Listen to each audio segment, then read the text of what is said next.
Esto es La Entrevista con Raúl Valladares. El punto equidistante de las jornadas electorales desde 1982 a las del 28 de noviembre del 2021 estriba en la transparencia, certeza, credibilidad y rapidez con que se transmita el resultado de las urnas, como demandan la mayor parte de organizaciones y sectores sociales del país, que esperan cuando 5.5 millones de electores se aboquen a los 11º sufragios generales del país. Los resultados electorales del 2013 y 2017, el ejercicio del gobierno en el ámbito socioeconómico, han provocado inquietud ciudadana, desconfianza en las dirigencias políticas tradicionales y un acucioso reclamo de renovación como consecuencia del golpe de Estado del 28 de junio del 2009. Los obstáculos para el Consejo Nacional Electoral están a la vista porque hay un sector que está interesado en que no haya elecciones y por ello se intenta controlar al órgano electoral, ha aseverado previo a las primarias de marzo y reclamó en agosto pasado la consejera Rixi Moncada. Creo que frente a la crisis sistémica gigantesca que vive el país, solo hay una alternativa y esa es la democracia. Y de cara a la próxima década, frente a esa crisis de corrupción, narcotráfico, descrédito público, golpe de Estado, represión, asesinatos agravados por el COVID y fenómenos naturales, la alternativa sigue siendo la democracia, añadió la profesional del derecho. Se espera que al menos 1.800 observadores nacionales y una cantidad no precisada de internacionales ejerzan labores de veeduría del proceso electoral en el país, donde la transparencia es fundamental en el proceso para nosotros, apuntó Moncada. Con la experiencia del financiamiento regulado desde el Poder Ejecutivo, de enmiendas sigilosas en el Congreso Nacional, el país demanda de campañas políticas sin odio ni agresiones, porque la población está cansada de la violencia que viene rodeando el actual proceso electoral hondureño. Nuestro compromiso es velar por el próximo proceso electoral, defender al recién creado CNE y todo lo que implica este proceso, acotó la expresidenta Ana Paola Hall cuando entregó el puesto a su sucesor, Kelvin Aguirre, concejal del Partido Nacional. Por eso vamos a denunciar cuando sea necesario, vamos a informar lo que sea fundamental que la ciudadanía conozca para que la cadena de acontecimientos que el CNE ha enfrentado no se olviden ni se repitan.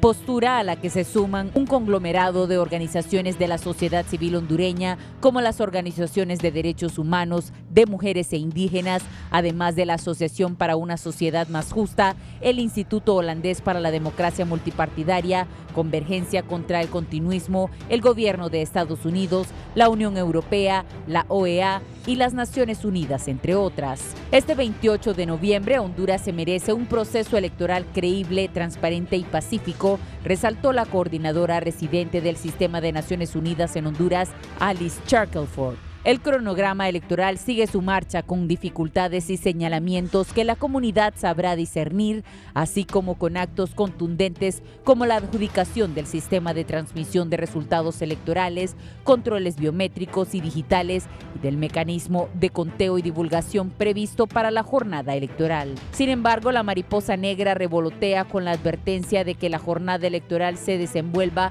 con los lineamientos de las elecciones primarias de marzo pasado, en el que los 3 institutos políticos actuaron dejando dudas y nubarrones de lo que podría ser la jornada de noviembre próximo.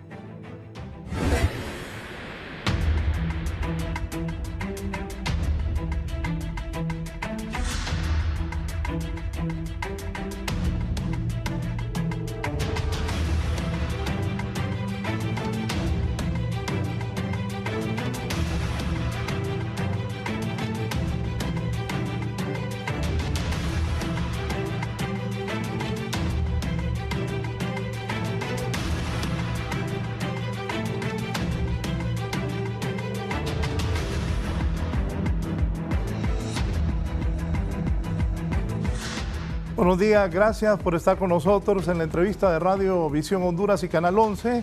Si va a salir en algún momento de su casa, sintonícenos en 90.1 Tegucigalpa, 90.9 en la capital industrial del país, San Pedro Sula, Tela, Ceiba, Litoral Atlántico, 105.5, 93.5 en La Paz, Comayagua, Ciguatepeque, el Corredor Central, y pues 90.3 allá en la cálida Choluteca del tremendo Broncos, como decía el finado Diógenes Cruz García. Estamos a menos de 70 días, 68, de las elecciones generales, elecciones históricas.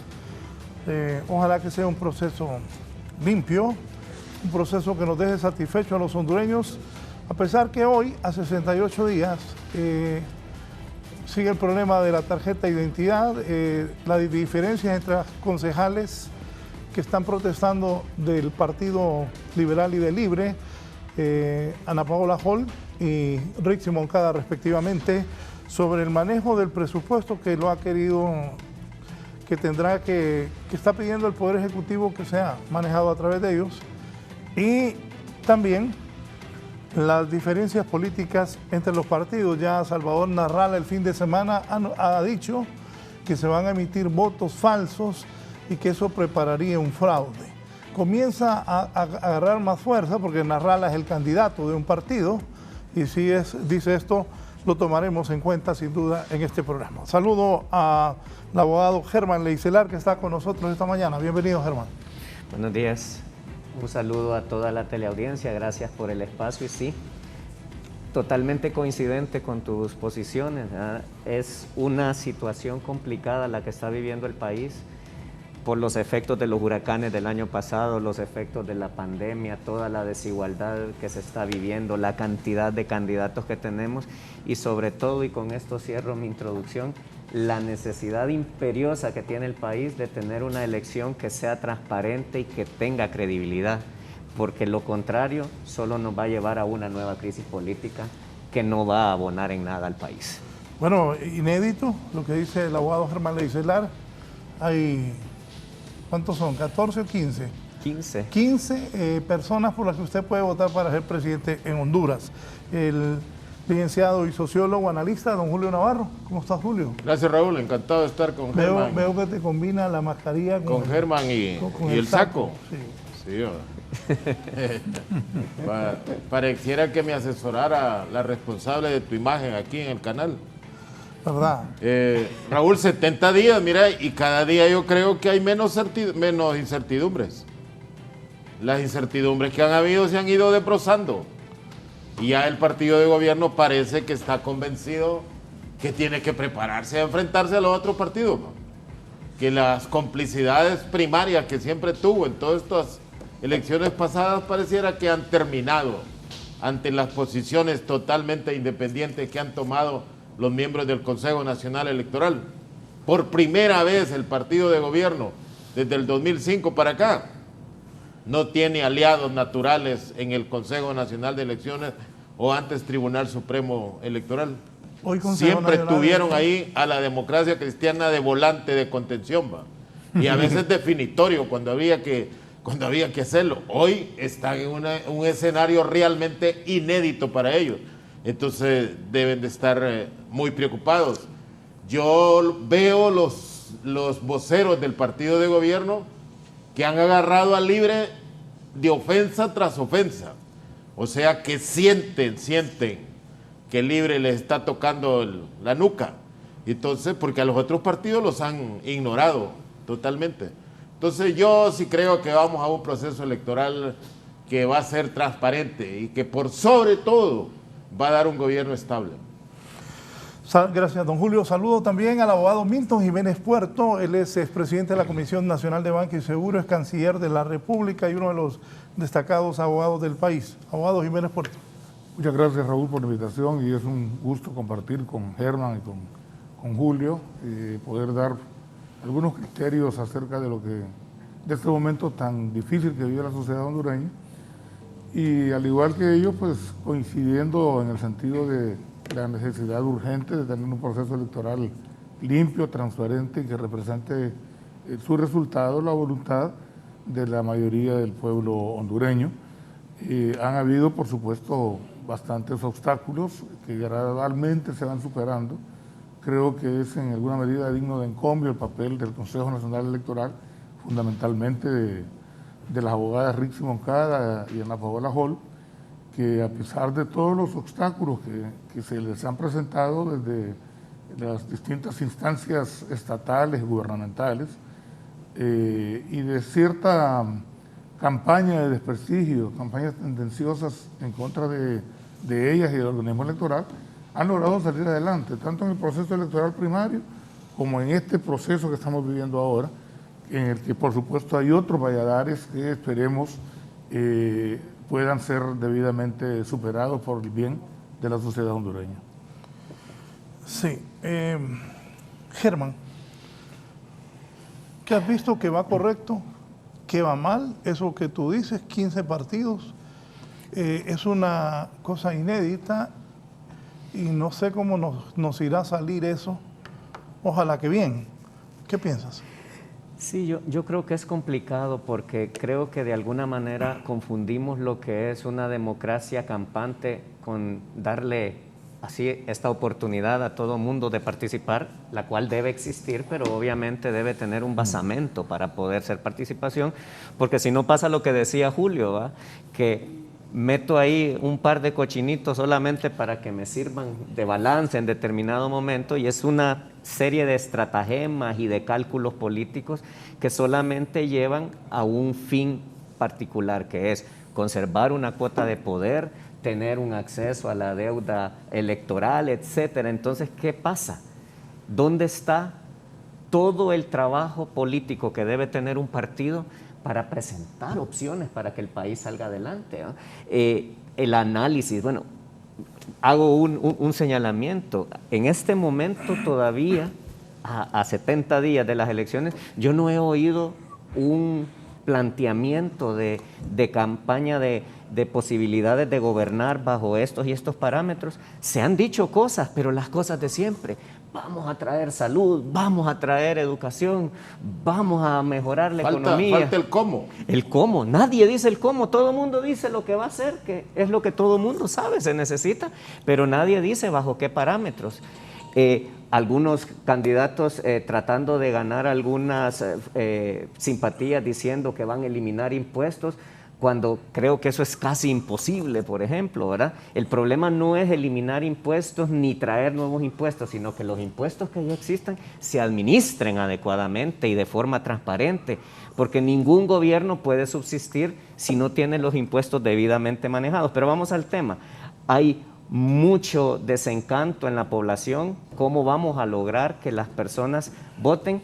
Ayer lo escuchaba, Julio, cuando le decía a la gente, si quiere ir a votar en negro, pero vaya. Si quiere hacer un grafiti insultante, vaya, pero haga su ejercicio electoral, vote, manifiéstese y llegue sobre todo para ayudar a que no hayan fraudes, ¿verdad? Porque el hecho de que la gente se presente a votar es importante, pero el problema es que el abstencionismo crece cada día más debido a la cantidad de años que tenemos de gobiernos que siempre han decepcionado. Y lo único que cambia es que cada día hay más descaro, cada día hay más decepción, pero no hay nadie que venga y que pueda aglutinar a esa gente. Entonces yo creo que eso es preocupante, porque la democracia es una forma adecuada de gobierno, pero si los que son los protagonistas hacen su trabajo adecuadamente, y la verdad que desde hace muchos años la clase política del país no lo ha venido haciendo así. Don Julio Navarro, ¿cómo está la situación a 68 días de estas históricas elecciones? Yo creo que estas elecciones vamos a derrotar un viejo demonio que hemos venido arrastrando últimamente. Y es el problema de la abstención. Que siempre hemos dicho del 97 para acá, que la abstención crece, que la abstención crece y crece. Y los que no les gustan las elecciones, eso les parece muy bien, que eso expresa el descontento general. Yo soy de los que siempre he creído que al hondureño le encantan las elecciones. Mira, en los pueblos cuando hay elecciones es una fiesta y nadie se pelea entre sí, se colaboran entre ellos. Era más cuando el voto no era domiciliario. Cuando el voto no era domiciliario eran unas movilizaciones de personas en el casco urbano que le llamaban, trayendo gente por aquí y por allá. Hoy es menos la convivencia de todo ese tipo, pero sí al hondureño le gustan las elecciones. Raúl, hemos venido diciendo que el abstencionismo es alto. La selección y la política le gusta. Eso le encanta a los hondureños, la selección y la política. Eso hemos venido diciendo que el índice de abstención cada día es más alto. Raúl, si uno ve el censo actual, por ahí tenías un cuadro. Poneme el cuadro que te envié, por favor, Eddie. Uno se da cuenta que hay unos datos que no corresponden. Mira, subirle un poco, campeón. Usted va a ver que hay 694,000 electores menos con relación al censo del 2017.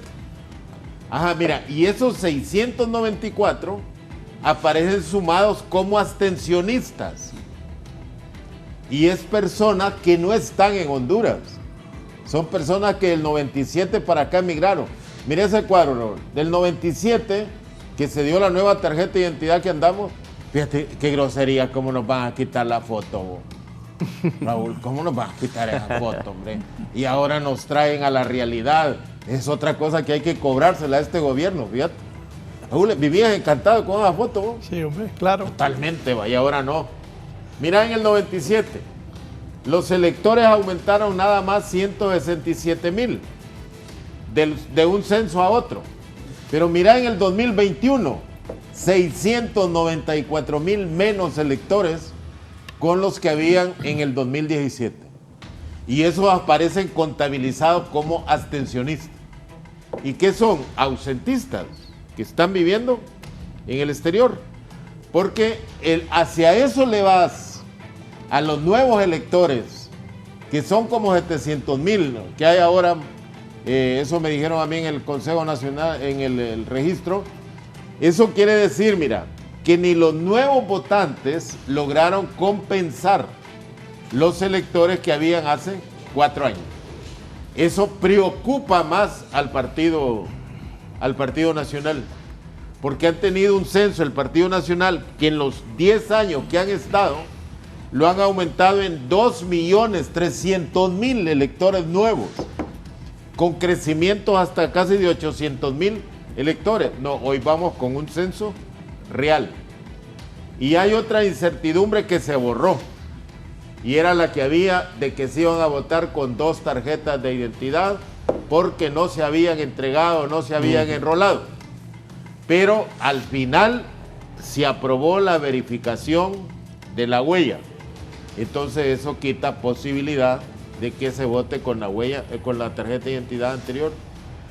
Entonces, Raúl, vamos a un proceso electoral y hay que llamar a la gente que vaya a votar, hombre, que vaya a votar. Definitivo. Ustedes decían, hay 15. Mira, en 15 alguno ha de tener simpatía. Alguno de esos, tener simpatía para votar. Entonces hay que ir a votar. Y el que no tenga simpatía por ninguno, yo decía, vote en contra de alguien. Y en Honduras hay medio consenso en votar en contra de alguien. Pero hay que llamar a esa persona, vaya a votar en contra. Aunque no elija usted a su favorito, pero al menos... Ese medio consenso de votar en contra de alguien, ¿a quién te referís? No, yo te digo, el pueblo es sumamente listo para saber por dónde anda, Raúl. Entonces le digo, vaya a votar en contra de alguien, para que usted pueda elegir una persona que nos dé, Raúl, que nos dé, y eso hay que aclarar lo que decía Germán, que nos dé un gobierno estable. Sí. Mire, que después del 28 no vayamos a venir a querer reinventarnos las cosas, a querer cuestionar cuáles son los resultados o no.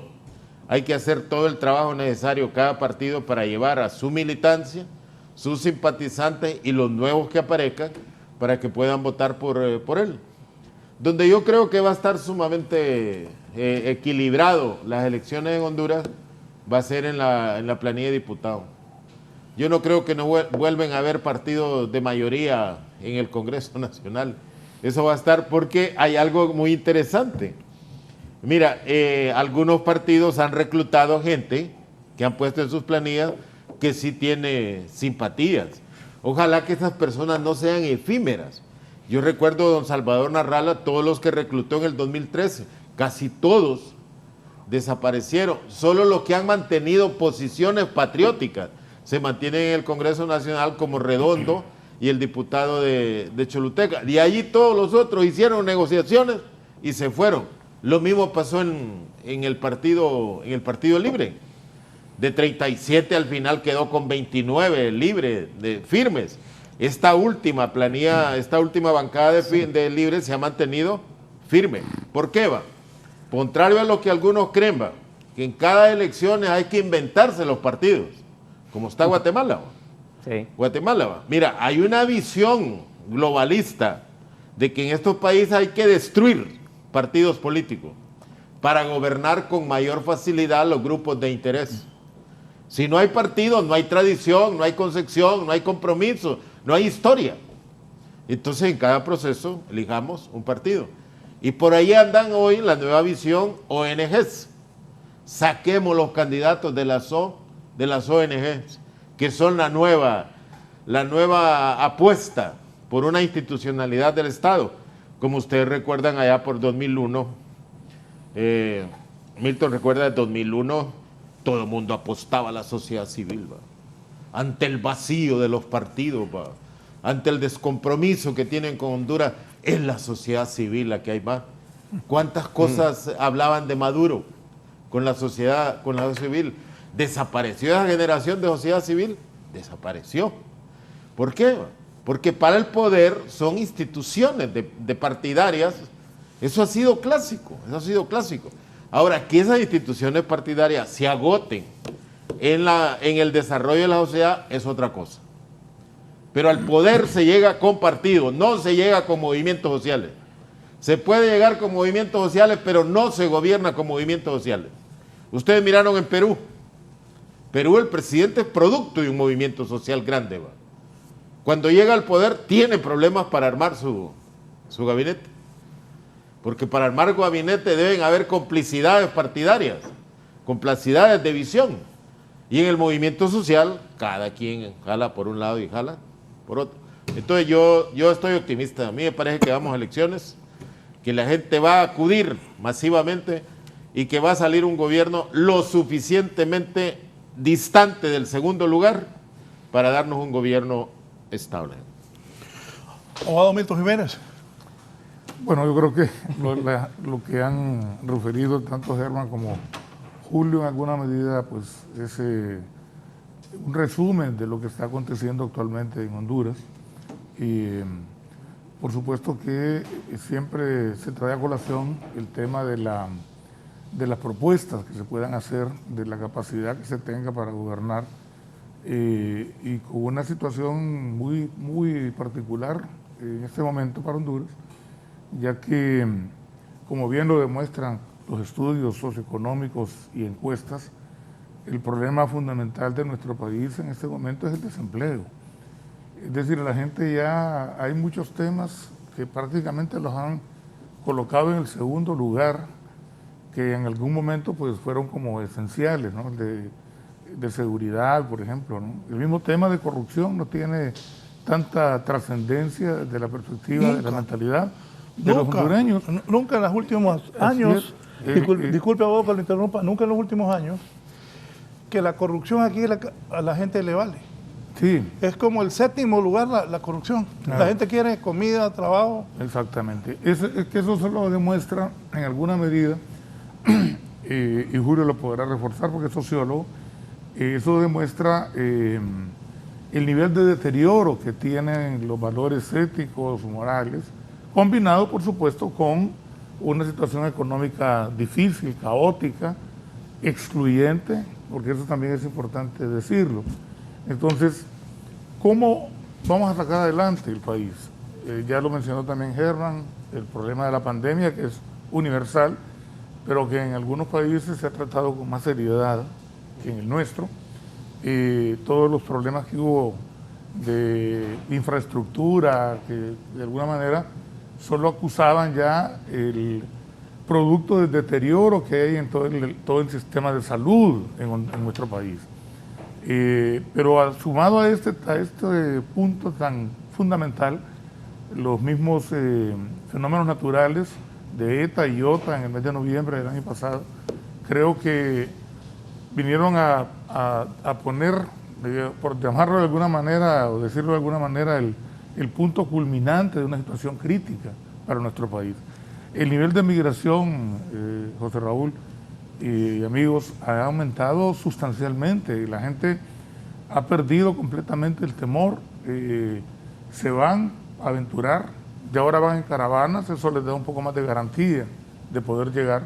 Entonces, frente a toda esta situación, el asunto es cómo se va a gobernar. ¿Se va a gobernar con demagogia o se va a hacer propuestas de carácter demagógicas y populistas, o se van a hacer propuestas serias para el país?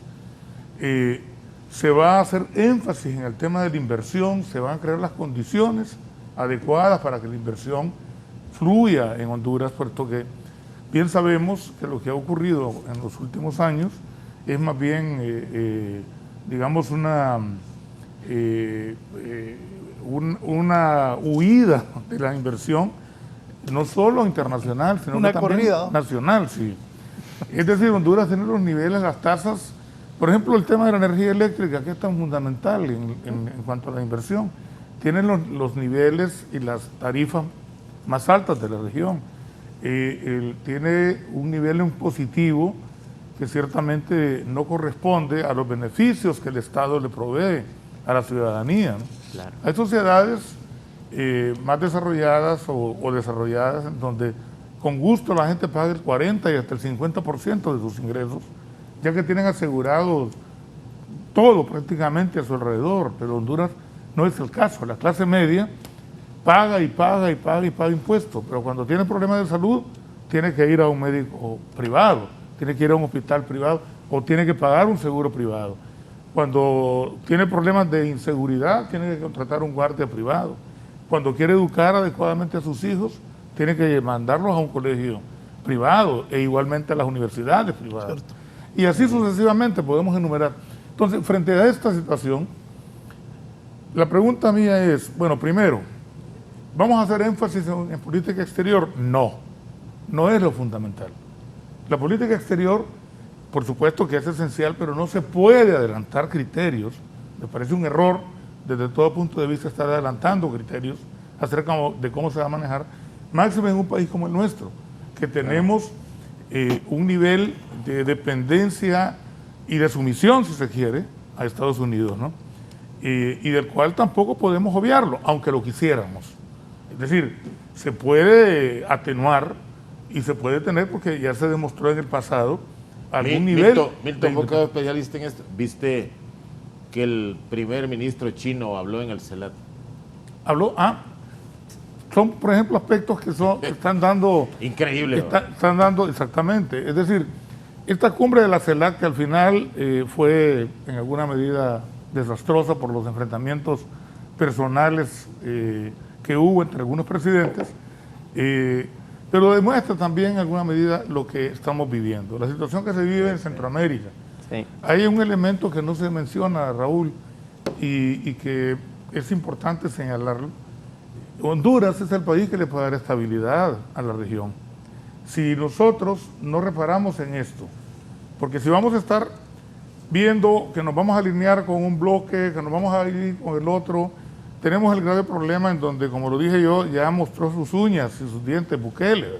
Aquí en Honduras había mucha gente simpatizando, bueno, hay mucha gente simpatizando porque probablemente no se dan cuenta. Hay todavía todo muchos. lo que hay implícito en lo que Bukele, que tanto criticó a Juan Orlando Hernández, está haciendo exactamente lo mismo que Juan Orlando en El Salvador. Tenemos una situación como la de Guatemala, con una inestabilidad, con los partidos, como bien lo señalaba también Julio, partidos que crecen como hongos, crecen en la mañana y el día siguiente ya no existen, ¿no? Y esto da una inestabilidad institucional bastante grande a un presidente que lo tienen acorralado, ¿no? Tenemos en Nicaragua un gobierno absolutamente dictatorial. De eso ahora quedó más evidenciado con esta orden de captura contra uno de los más grandes intelectuales del mundo, no solo de América y de habla hispana, como Sergio Ramírez Mercado, que desde mi perspectiva solo habían dos grandes escritores. Por supuesto soy lego en la materia, pero no significa que no me dedique un poco a la lectura, claro, a la literatura eventualmente, que eran Ernesto Cardenal, nicaragüense también recientemente fallecido, y Sergio Ramírez. Sergio Ramírez acaba de ganar también recientemente el premio Cervantes, que es como el premio, es el Nobel de las letras en habla hispana, ¿no? Y llegan a ese extremo de estar, porque Sergio Ramírez incluso está fuera de la política en Nicaragua, no está, por supuesto tiene una visión crítica, escribió su última obra, que es un resumen de todo lo que aconteció el 2018 en Nicaragua, cuyo nombre es Tongolele no sabía bailar, ¿verdad? Y hace una crítica velada, como lo suelen hacer los escritores o los intelectuales. Pero eso no significa que él esté ¿por qué lo señalo? Lo señalo porque esto es lo más emblemático de lo que podemos ver en la región centroamericana. Entonces, frente a eso, frente a una situación en la que no existe espacio para la oposición en Nicaragua, tenemos un gobierno en El Salvador hasta con ciertas actitudes expansionistas que quieren duplicar, ya lo dijo, las Fuerzas Armadas, que está ahora mismo cancelando todos los jueces que no son de su simpatía, que cumplen 60 años con una jubilación obligatoria, cuando los que somos profesionales del derecho y nos dedicamos a ejercer sabemos que normalmente a esa edad los jueces cuando más experiencia y más capacidad tienen y son menos proclives a la corrupción. Así es. Y a esto sumado, hay que sumarle todos los demás elementos, ¿no? Y lo que mencioné de Guatemala, entonces frente a eso, frente a esta situación, Honduras tiene que hacer una propuesta, los partidos tienen que hacer propuestas serias. Es decir, que si me voy con China, que si me voy con... Eso no tiene ninguna importancia, por favor, en este momento. Sí, es secundario. Es secundario, por favor. No creo yo que sea algo que valga la pena ni siquiera discutirlo y analizarlo. Lo que sí es importante es señalar cuáles son los mecanismos que se van a utilizar para atraer la inversión, cómo se va a dar garantía jurídica, cómo se va a dar garantía económica, cómo Honduras puede tener o mostrarse en el mercado internacional como un país que puede perfectamente bien sacar adelante algunas actividades económicas con su gente. Es decir, las ventajas competitivas que Honduras tiene en diversos aspectos, entre ellos su ubicación geográfica. Y eso es lo que en el pasado, en algunas ocasiones, ocurrió. Y lo tratamos de desconocerlo, Raúl. Yo lo digo con toda claridad, Raúl y yo fuimos parte de un gobierno liberal del presidente Zelaya. Gianni Rosenthal fue el ministro de la presidencia en ese gobierno. Rixi Moncada fue ministra del Trabajo y después en la ENE. Por primera vez, no hay que olvidar una cosa, por primera vez, bajo la gestión de Rixi, se traspasaron 100 millones de lempiras al gobierno central de la ENE. Se logró controlar la situación caótica. Un señor del Banco Mundial me dijo a mí que era la mejor gerente que había habido en el Bueno, sin duda alguna. Se me vino a la mente una vez que iba caminando con Rixi ahí en la presidencial y él le decía que asumiera... Pronto volverás a caminar. La abogada Moncada. La abogada Moncada le decía que no. Entonces yo me fui caminando con ella, Rixi, acéptele. Es más, ella, quien es una persona honesta, no le aguantaba paja a los térmicos. Hay que ser justo también, y lo que Milton dice es correcto. Y solo para concluir, miren, toda la gestión económica, por mucho que quieran minimizarlo a estas alturas, hubo crecimiento económico, Julio. Sin duda. Ok. Que porque se crearon desde antes las condiciones, que no es solamente crear condiciones, es salir adelante con los problemas sociales que se habían heredado de la administración anterior. Se logró mantener la cuenta del milenio, recuerdo, y lo reitero, lo dije la vez pasada en otro programa, que el presidente Zelaya Rosales nos envió a Gianni Rosenthal y a mí, a Washington, a que no volviéramos a Honduras si no traíamos los elementos claves para mantener la cuenta del milenio en Honduras, cuando ya todos los jinetes del apocalipsis decían que a Honduras le cancelaban la cuenta del milenio. ¿Y qué ha ocurrido? Durante estas últimas 3 administraciones no ha habido cuenta del milenio. ¿Hubo generación de empleo? Por supuesto que hubo generación de empleo. Se crearon más de dos. No es que el Estado cree empleo, es la inversión privada, es la iniciativa privada. Hubo crecimiento en las finanzas del Estado, hubo crecimiento en las finanzas privadas de los bancos, por supuesto que lo hubo. Sin ajustes. Hubo, y sin ajustes, sin impuestos de ninguna naturaleza. ¿Hubo o no un aumento en la matrícula? Claro. Primero con un plato de merienda y luego con la matrícula gratis. La matrícula gratis, que dio la oportunidad, que para mucha gente de clase media no tiene ninguna importancia, pero para la gente pobre, la gente que no tiene, sí fue fundamental. La mayoría de hondureños. La gran mayoría de los hondureños, todo esto sí se pueden hacer. Se mantuvo una política exterior, por lo menos durante un tiempo, bastante equilibrada, de buenas relaciones con Sudamérica, de buenas relaciones con Europa, con Estados Unidos, que siempre son, a veces se pueden generar conflictos, pero se tiene que buscar el mecanismo adecuado para poder solucionarlo. Entonces, hago este repaso, porque, bueno, buena parte de toda esa estructura es estructura del Partido Liberal.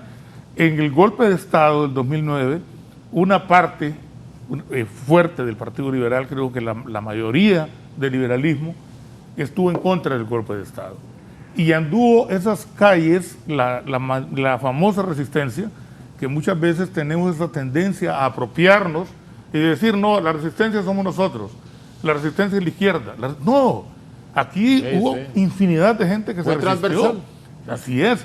Entonces, gran parte de ese liberalismo, Julio, y yo supongo que podrán estar de acuerdo conmigo, fue en la elección del 2017 a votar por la alianza, o más bien a votar contra un candidato, a votar contra el candidato oficialista del Partido Nacional, no porque fueran de Libre, no porque fueran de Salvador, y ahí hay un grave error, sino porque la gente pensante dijo, esta es la oportunidad de poder sacudirnos estos gobiernos que tanto daño nos están haciendo. Entonces, estos creo que son algunas de las variables que uno tiene que analizar al momento de perfilar quiénes son las personas que pueden sacar adelante realmente este país y superar esta situación económica, política, social, difícil por la que estamos atravesando.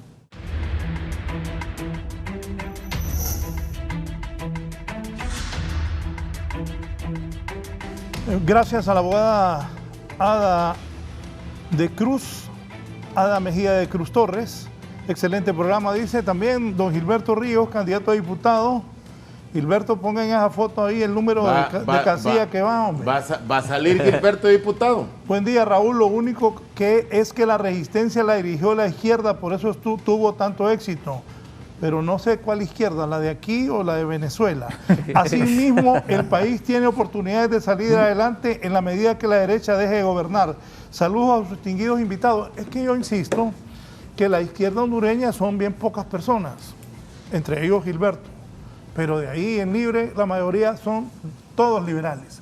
Don Julio, me decía sobre Raúl, Milton. Algo que decía Milton, mira, en estos momentos nosotros tenemos una variable comparativa favorable con relación a Estados Unidos. Fíjate, no tenemos embajador. Estados Unidos nos han dejado así, pero tutelaje no desaparece. Por supuesto. Por otros medios. Y eso también les ha permitido abrirse más al lobby. De manera que yo creo que a este momento los prejuicios que tenían los norteamericanos sobre el Libre ya no son tan profundos. ¿Por qué? Los norteamericanos deben de estar interesados en que de aquí salga un gobierno estable. Sea quien sea. ¿Cómo organizarán después? Y la ventaja comparativa es, mira, Nicaragua, me decía la rectora Castellanos, Nicaragua le da problemas a Estados Unidos, aterrizan avionetas en Nicaragua, sin que la rectora sea simpatizante de Nicaragua, no, Nicaragua manda la cantidad de migrantes que manda Honduras, que manda El Salvador, no, Honduras le da problemas a Estados Unidos, reales, caída de avionetas, inmigrantes a enormes cantidades. Entonces, ¿estará interesado Estados Unidos en arreglar cosas institucionales en Honduras? ante el deterioro que ha habido, sin duda, puede hacer que por ello tengamos mayores libertades en este momento de poner 15 candidatos, ¿va? Lo otro, El Salvador, ¿es a corto plazo un problema para Estados Unidos? Sí puede convertirse en un problema para Estados Unidos, ¿va? Por toda la cadena de ocurrencias que va teniendo el presidente del Salvador y los coqueteos que hacen algunos imperios extramar hacia esto. Yo por eso le señalaba a Milton, mira, que el primer ministro de China aparezca hablando en el CELAC. O sea, dice uno, los norteamericanos, ¿qué se hicieron? ¿Qué se hicieron? ¿Por qué no llegaron a hablar también ahí, va? ¿O siempre lo han visto como la relación del diálogo de Sao Paulo, de la izquierda y todo eso? Entonces, mira, el mundo de la configuración de alianzas tiene que pasar hoy en día con simpatías hacia una posición política o no, pero tiene que ser más realista. Y volviendo a lo otro, ¿cuáles son los problemas que nosotros necesitamos acuerdos? Incluso preelectorales, diría yo. ¿Quién no ha mencionado alguno? Libre habla de que hay que recuperar institucionalidad. Por supuesto. Yo creí que eso iba a generar un enorme debate. Pero el Partido Nacional no, se va por las cuestiones de género y por las cuestiones de matrimonio. Por ahí se va el Partido Nacional. Pero debía de haber debate cómo recuperar institucionalidad. Todos ustedes han hablado de atraer inversión. Y la inversión requiere institucionalidad. Yo digo, mira, esa empresa que dirige las ventas de energía, el ENE, ha tenido 2 sismas. ¿Recordás el primero? Sí. Un sisma que hicieron, sacaron el capital los que habían invertido y ahora otro sisma. Eso genera ejemplo hacia el capital extranjero para hacer inversiones a mediano o largo plazo. Sin duda que es, claro, es un mal ejemplo, va. Que los negociadores no lo supieron hacer, pues es otro problema, va.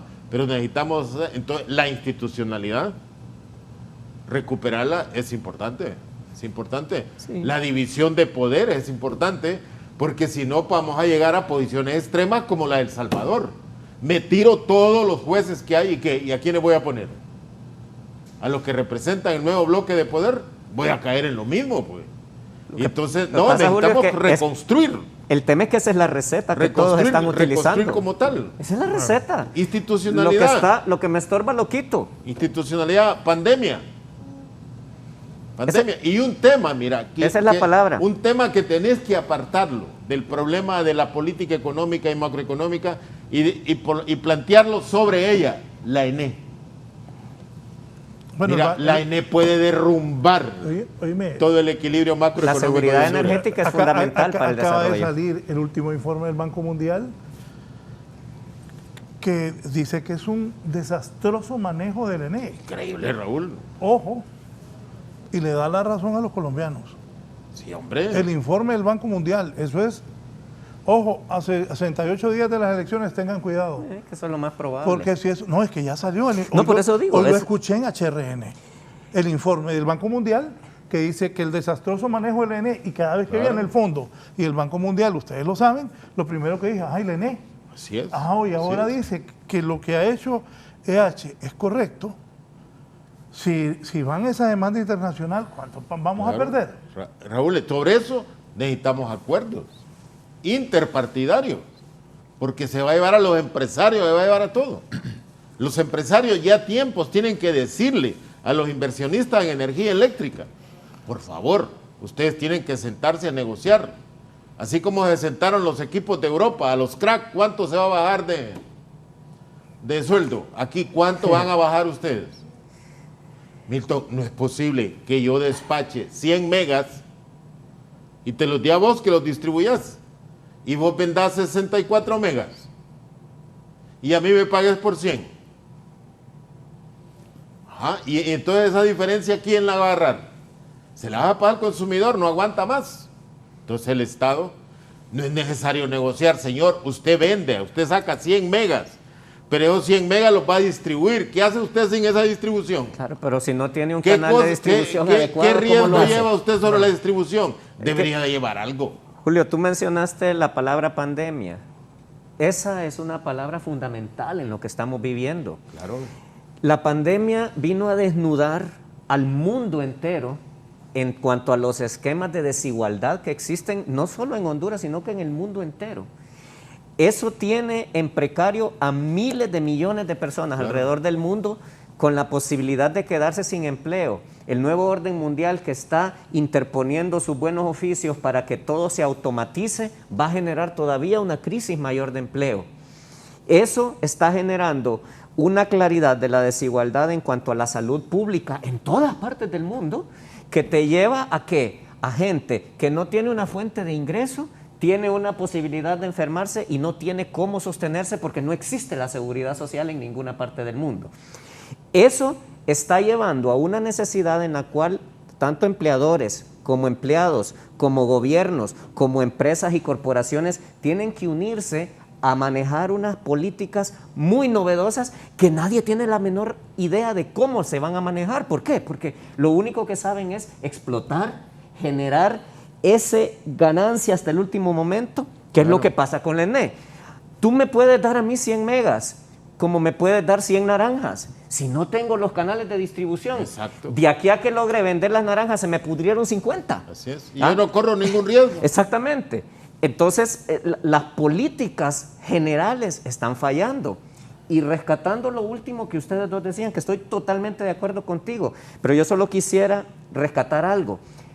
La hondureñidad entera, tanto al momento de votar como al momento de exigir como ciudadanía los resultados de cualquier gobierno, tiene que entender que independientemente de los logros o fracasos que cada gobierno tenga, no son logros y fracasos del gobierno, son logros y fracasos del país, de toda la hondureñidad, pero le han logrado los políticos, me da la impresión a mí, venderle a la idea a la gente de que cada gobierno es responsable de lo suyo y ahí está. Exacto. No, si somos todos los que estamos pagando las consecuencias de los aciertos y desaciertos de cada gobierno. Por ejemplo, una cosa tan simple, vamos a una elección, que me explique a alguien cómo es posible que desde hace 15 años tenemos que haber tenido reformas electorales de verdad y todavía no las tenemos. Vamos a una nueva elección sin una renovación de las leyes electorales, con 15 candidatos cuando la ley aguanta con 3 cuando mucho, y vamos con las mismas reglas. Eso es terrible. ¿Por qué? Porque no vamos a tener representatividad, no vamos a tener legitimidad. Y coincidiendo contigo, Julio, con lo que decías de que posiblemente venga libre y dé la sorpresa y gane las elecciones, ¿sabes qué es lo que va a suceder? Siento yo, que si cualquiera que gane las elecciones no entiende que la única manera de legitimar es haciendo algún tipo de coalición con todas las fuerzas políticas del país, esa falta de representatividad, porque cualquiera va a ganar las elecciones, hoy ni siquiera con un 30%. Si alguien logra aglutinar un 22% de los votos, ya ganó. ¿Qué representatividad y qué legitimidad puede tener un gobierno que llega con 22% del electorado? Eso es inconcebible. Entonces, ¿qué sucede? Ante ese tipo de cosas, no vamos a poder tener una solidez gubernamental.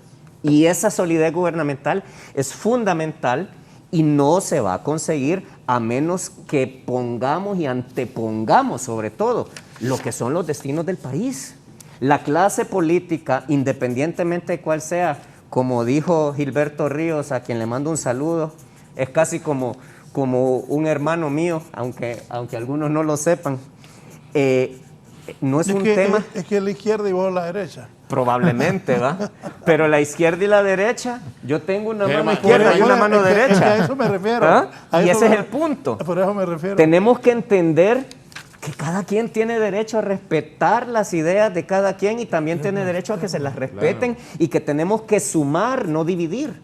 Pero mientras el país siga en ese permanente ambiente de descalificar, o sea, a mí si Milton me cae mal, lo hago pedazos donde pueda y cuando le cae la justicia me alegro por él, pero el mío tal vez era más corrupto que el otro, pero al mío no me lo toquen porque ese me cae bien. Eso no puede seguir funcionando. Cuando vemos lo que mencionábamos del Ministerio Público, que hace mal su trabajo, los juzgados que de alguna manera tienen una serie de resoluciones que son sesgadas, donde no se aplica la legalidad. La literalidad de la ley aquí no existe, ¿verdad? Podemos tener las mejores leyes del mundo, podemos tener la mejor constitución, podemos tener todo en la mesa para salir adelante, pero ¿qué sucede cuando la gente que llega con un objetivo de lograr un determinado control de cierta cosa y que para lograrlo está dispuesto a hacer cualquier cosa, obviar la ley, obviar los procesos? Eso es lo que nos está destruyendo como país, a mi criterio. Y, por ejemplo, con el problema que decíamos de lo que va a ser el proceso electoral, yo invito a cualquiera de los candidatos y que están viendo este programa que se metan esto en la cabeza. Tienen que tener un papel permanente de supervisión de este proceso electoral para que se aseguren que el proceso sea bueno. Por el amor de Dios, no esperen a que empiecen a contar los votos para empezar a decir, ah, no, es que yo iba ganando, es que esto aquí, esto allá. Claro ahí. Ya Salvador Narrala dijo que están imprimiendo votos. Bueno, a eso voy. Estas elecciones solo tienen dos amenazas y que hay que monitorearlas. Uno es el ENE. Puede suspender la energía eléctrica en algún lado de día. Y dos es Conatel. Mira, ya están los contratos para la transmisión y todo eso, pero está la amenaza de Conatel. ¿Quién tiene Conatel? Como para que se vaya pero las conexiones de internet ese día. Yo creo que eso también yo lo quiero plantear así, dejarlo, porque se han desbrozado todos los peligros de las elecciones. Están esos dos. Estamos totalmente claros. Solo algo aquí, dice el abogado Chactur, buenos días, saludo a los panelistas, honorables panelistas. La solución del país no pasa por derecha o izquierda, malos ejemplos hay de ambos sistemas. Claro. La solución pasa porque llegan a gobernar personas calificadas, tal vez no los mejores, pero sí calificadas y que gobiernen con transparencia y honestidad. Yo no sé qué es la derecha ni lo que es la izquierda, pero sí lo que es la justicia y justicia ocupa este pueblo, justicia verdadera y en todo sentido. Tiene razón el abogado Chactur, sin duda alguna. Ya a estas alturas, el debate izquierda-derecha, mismo CELAC, que lo mencionó Julio, ahí fueron varios presidentes que se representan. Fue una vitrina política. La derecha en América Latina. Una vitrina política. Hace poco salió el francés. Sí. Ese fue el primero que dijo. Qué barbaridad. Yo creí que te referías a Tito Mejía. Qué barbaridad. No, y Tito es un francés de segunda generación. Mira, ese francés dijo, qué barbaridad. Mandamos al mercado la salud. Sí. Cuando comenzó la pandemia. Es toda una revisión. Que Germán lo dijo, que debe hacerse. Claro, del estado de bienestar social ha habido un deterioro también en Europa. Pero yo quería mencionar un pequeño detalle. Bueno, primero que coincido. Y es importante lo que dice Julio, ¿verdad? De estar con los ojos muy abiertos, los oídos bien aguzados, de lo que puede ocurrir en la ENE y en Conatel el día de las elecciones. Entonces, esto es bien importante porque hemos tenido muy malas experiencias en el pasado con relación a estas dos instituciones tan importantes para el país. Pero recientemente yo tuve una conversación bastante grata con un buen amigo, expresidente liberal, y él señalaba, me decía algunas cosas que son bien fundamentales, pues, y que de alguna manera van a venir a agudizar la crisis. Yo creía que solo Raúl se reunía con Elmo. No, yo tengo muy buena relación igual con él, con el presidente Zelaya, somos muy buenos amigos, con el presidente Flores. Eso es totalmente, que trasciende completamente a la política. De acuerdo. Entonces, pero lo quería mencionar porque en la negociación del Tratado de Libre Comercio con Estados Unidos se dejó de lado un aspecto o se le dio un carácter secundario al tema de la agricultura. Sí. Y ahora vamos a entrar en poco tiempo. La salvaguarda. Que eso va a ser verdaderamente desastroso. ¿Qué va a ocurrir en Honduras cuando nos invada con todos sus productos Estados Unidos? ¿Qué va a ocurrir con los pequeños, medianos agricultores Es más, con grandes agricultores que no van a tener la capacidad para poder competir. Es decir, no estamos reparando en eso. Este es un punto en el cual lo digo porque vale la pena mencionarlo. El otro tema que mencionaba Germán, es más que evidente la intención que hubo de evitar a toda costa la segunda vuelta, aprobar la segunda vuelta electoral, que era absolutamente necesario para darle esa legitimidad de la que habla Germán a un futuro gobierno. Entonces, ¿qué es lo que va a ocurrir en el camino? Lo que va a ocurrir es que las fuerzas naturales tienden inevitablemente a unirse. Es decir, por supuesto, tiene que buscar diálogo y llegar a acuerdos y consensos con todas las fuerzas políticas. Eso yo creo que para la situación que vive actualmente Honduras es fundamental. Así es. Pero particularmente en el proceso electoral y en la próxima administración, que por supuesto ojalá la dirija un presidente o una presidenta de la oposición y que hagan algo realmente que el país necesita o exige, pero tiene que haber, incluso hasta para gobernar, Julio, tiene que haber acuerdos de diversa naturaleza porque de otra manera es imposible. Demasiado descompuesto está esto. Y tenemos que ver también la composición del próximo Congreso Nacional, que creo que va a ser muy heterogéneo con relación a lo que ha ocurrido en el pasado reciente, ¿no? Entonces, estos puntos son esenciales y sí creo yo que más allá de la pasión o del discurso político de barricada, ¿ok?, que no estoy diciendo que no sea importante, que no sea necesario, pero más allá de eso, creo yo que el electorado, porque hay un segmento muy grande de la población que están constantemente mudando en su criterio y en su opinión, sobre todo en la clase media, y que últimamente han engrosado las filas de los indecisos, que es un porcentaje bastante alto el de los indecisos. Los indecisos posiblemente se decanten, normalmente el perfil del indeciso es gente profesional universitario, joven, que no está matriculado con un partido político en particular, que está viendo sus perspectivas, está viendo una sociedad cerrada, que se han preparado muy bien y sin embargo les ofrecen salarios de 10,000, 12,000 lempiras, a pesar de tener maestrías y de tener... No, eso es lo que ocurre en Honduras, correcto. Entonces, ¿Cuál maestría, cuál que estudiaste en el extranjero, güey? Salario mínimo. ¿Quiere la chamba o no la quiere? Póngale claro. Sí. Ajá, ¿y qué va a hacer esta gente? Bueno, los que tienen más posibilidades son 15, por los que hay 15 opciones para que usted decida quién va a ser presidente o presidenta, porque hay dos candidatas. ¿Qué va a hacer con esto, por ejemplo? ¿Cuál es la salida que plantean? No he escuchado ninguna. Como dice Julio, ¿qué van a hacer con el ENE? ¿Qué van a hacer con la pandemia? ¿Qué van a hacer con la deuda externa? ¿Qué van a hacer con esa terrible migración?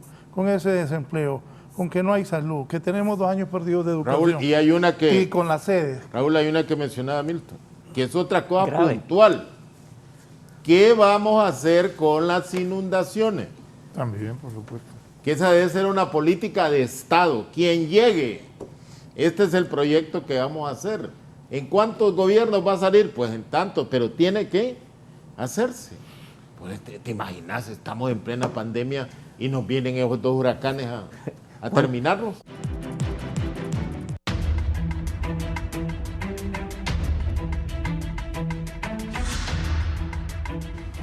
Bien, continuamos. Decía, Germán. Pues yo creo que la última parte que es sumamente importante es lo que tú decías, esta conferencia que hubo en México, para mí que se convirtió en una mera vitrina política de la lucha ideológica de la que hablábamos tras cámaras. No, Germán, pero es un esfuerzo, Germán. No, nadie dice lo contrario. Los latinoamericanos necesitamos dialogar sobre problemas. Sí, Julio, lo que pasa es que nosotros... Algunos presidentes estaban arrechos por Maduro. Nosotros nos quedamos a la cola de todo, ¿por qué? Porque, no sé, y yo creo que ustedes van a coincidir conmigo, es fundamental que entendamos que el tema del gobierno, independientemente de que me alíe con China o con Francia o con Estados Unidos, empieza porque ordenes la casa. Si no tengo ordenada la casa, si no rescatamos la institucionalidad, si no tenemos transparencia, si no tenemos unidad de criterios como familia hondureña de hacia dónde va a caminar el país, lo único que va a pasar es que vamos a cambiar de amo. Y posiblemente el amo nuevo que venga me va a pisotear más que el que tengo actualmente. ¿Por qué? Porque no logro consolidar una situación interna, que es lo primero que tengo que hacer. Ordenar mi casa para tener una presentación de respeto y que no arrasen con nosotros como siempre sucede. ¿Por qué? Porque nosotros no nos vamos a respetar. Creo que eso es fundamental. No sé si coinciden con eso. Sí, por supuesto, claro.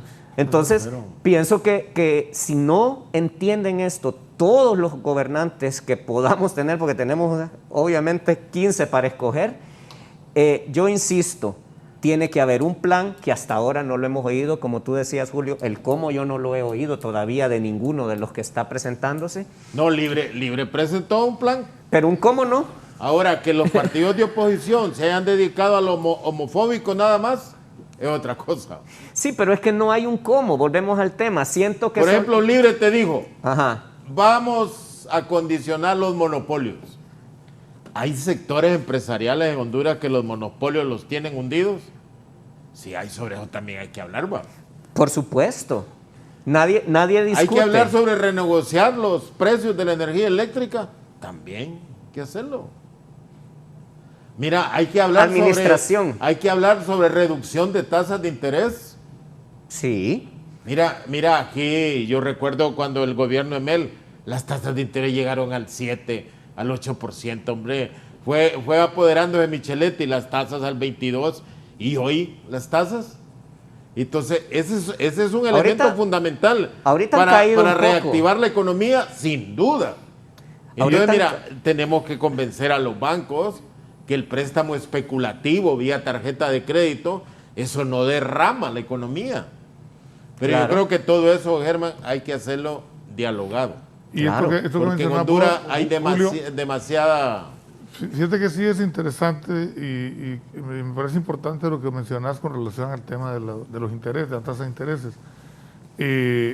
Fue precisamente bajo la tutela del Ministerio de la Presidencia por parte de Yanni Rosenthal que el presidente Zelaya, Yanni estaba coordinando todo el gabinete económico y tomó algunas decisiones que fueron fundamentales.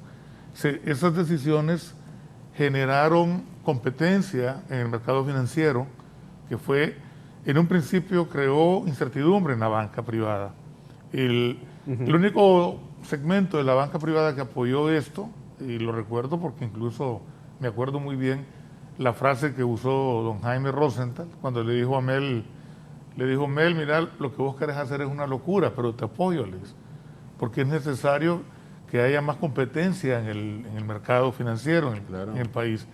Y al final redituó favorablemente en las finanzas de los bancos, porque los bancos tuvieron más ganancia en los siguientes años, hubo más capacidad de los sectores productivos para poder acceder a créditos importantes.